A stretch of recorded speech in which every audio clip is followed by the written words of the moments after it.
రాజమండ్రిలోనూ వడ్డీ వ్యాపారులపై పోలీసులు దాడులు నిర్వహించారు. ఇన్నీస్పేటకు చెందిన వడ్డీ వ్యాపారి సూర్యనారాయణను అరెస్ట్ చేశారు. భారీగా ప్రామిసరీ నోట్లు, ఖాళీ చెక్కులు, ఆర్థిక లావాదేవీలకు సంబంధించిన పత్రాలు స్వాధీనం చేసుకున్నారు. నిన్న రాత్రి ఇన్నీస్పేటలో కామర్తి సూర్యనారాయణ ఇంటి దగ్గరికి వెళ్ళడం జరిగింది. ఆ వెళ్ళే క్రమంలో అతను అంతకుముందే కొన్ని రైళ్లు జరగడంలో వాళ్ళకు కూడా సమాచారం ఉండి ఆ యొక్క వడ్డీ వ్యాపారానికి సంబంధించిన నోట్లు ఇట్లు తీసుకుని బయటికి వెళ్ళిపోతుంటే రోడ్డు మీద పట్టుకోవడం జరిగింది. అతని యొక్క దగ్గర ఉన్న పాలిథిన్ కవర్ సంచి ఉందే సంచిలో వెరిఫై చేయగా 128 ఎంటీ నోట్లు సంతకాలు పెట్టేసి ఎంటీ నోట్లు ఉన్నాయి.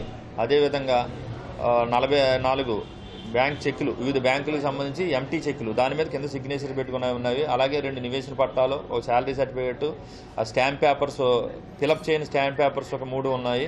అదేవిధంగా కొన్ని వైట్ పేపర్లో, కాంట్రాస్ట్ పేపర్లో, వైట్ పేపర్లో ఉండి చివర రెవెన్యూ స్టాంపు అంటించి ఉంది. దాని మీద ఏ విధమైన సంతకాలు లేవు. అవి ఒక 43 ఉన్నాయి. ఇవన్నీ కూడా మీడియేటర్ సమక్షంలో రెవెన్యూ వాళ్ళు మేము కలిసి వెళ్ళి చేయటం జరిగింది. అక్కడ చీట్ చేసి వాళ్ళ సమక్షంలో మహాజరు రాసి వాళ్ళని పోలీస్ స్టేషన్ తీసుకొచ్చి దాని మీద కేసు రిజిస్టర్ చేయడం జరిగింది.